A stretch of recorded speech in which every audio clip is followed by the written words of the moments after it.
everybody. This is this week's Character Skills Assembly.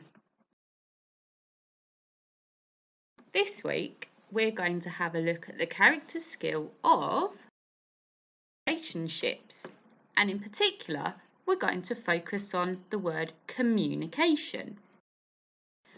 What is communication? Communication is the imparting or exchanging of information by speaking, writing, or using some other medium, and it also means a means of sending or receiving information, such as phone lines or computers. Now, at the moment, we're all working in a very, very different way to what we're used to, and that idea of communicating over phones and computers is becoming the more normal way that we are communicating with each other. So it's really important that we understand how to communicate effectively using those mediums. When we communicate with other people, we use lots of different things and lots of different signals that we probably don't even realise that we're doing.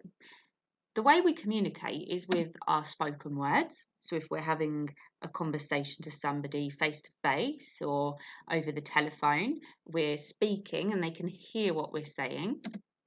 Our written words, if we're writing an email or we're writing on Google Classrooms or we're writing a text message. Sometimes when we're using written words to communicate, it's not always easy to convey how we're feeling when we write things down. So that's important that when we're writing, when we're communicating through written words, we make it very, very clear what our message is that we're trying to tell the other person. We communicate with our actions. So the things that we do, it could just be a small gesture you do for somebody. Sometimes you don't even need to use any words. Just by going and making your mum at home a cup of tea, that's an action that says, I know that I'm being kind to you. That's communicating to them that you're saying, I'm here for you. Your tone of voice. You communicate with your tone of voice. Are you shouting because you're angry? Are you shouting because you're excited? That tone of voice can also convey a lot about how you're feeling when you're communicating. We communicate with our body language. If somebody's standing there with their arms crossed across their chest, then they might be feeling a little bit upset or angry about something. But if somebody's jumping around with their hands up in the air, that might be because they're excited. So we can also communicate to other people how we're feeling through our body language. And also our facial expressions. If you've got a stern look on your face, you're scowling at somebody, then they might know that you're not very happy with them. You don't even have to say it to them. It's just the way that your face looks. People can read you. You're communicating all the time. So it's important to know that we are all communicating all the time. It's important that we do not miscommunicate our message to others. We need to be mindful of all these things when we're trying to communicate with others so our message is clear and we do not hurt other people's feelings.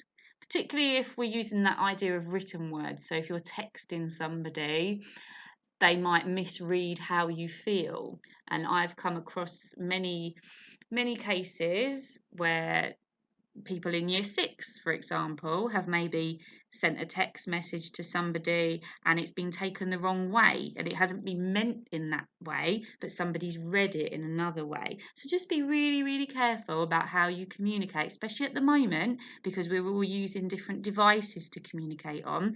Just be careful, read it back first, that your message is very, very clear and that you're not going to hurt anybody's feelings.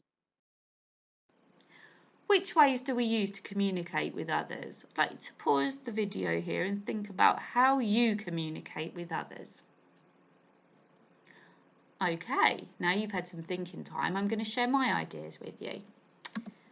Face-to-face conversations, text messages, telephone calls, social media comments, writing a letter, FaceTime conversations, Zoom conversations. These are all ways that we can communicate with others. And I've picked out these because these are the ones that I'm using the most at the moment, as I think you probably are as well. When do we need to communicate? Pause the video here and think about when we need to communicate with others. Think of your ideas. Off you go. Okay, great. Hopefully you've got loads of good ideas. These are some of my ideas. We need to communicate if we're worried about something. If you're very worried and you keep it to yourself, that makes the problem 10 times worse. So it's always important to communicate if you're worrying about something. Communicating with your adults in class when you need help. So if you're in school at the moment, you need to communicate that with adults that are helping you. If you're working at home, then you need to be communicating that via email or on your Zoom calls with your teacher or on Google Classroom. And I must say that Year 6 are getting very, very good at this, and they're communicating with the adult to tell us if they need any help with their work, and we're able to help them over these new platforms that we've got. Communicating is important. Communicating information about important plans. So if you're making plans, you need to communicate. So all the teachers, we all communicate with each other about things that are going on in school so that we're not confused.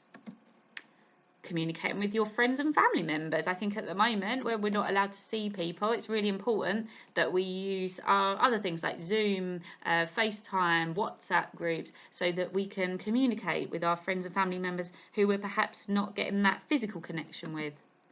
And also maybe communicating with your friends when you are face to face with your friends, or if you are having conversations with your friends outside of school. If you're having any issues, it's important that you talk to your friends about it and you sort it out. Now I'm going to leave you with this quote here. The biggest communication problem is we do not listen to understand, we listen to reply. So I'm just going to leave you with that reflection, and I want you to have a think about what that might mean and how that is going to affect you and how you communicate with others. So I'll leave you with that reflection, and perhaps this week you can let us know how you've been communicating with other people. Thank you. Bye everybody.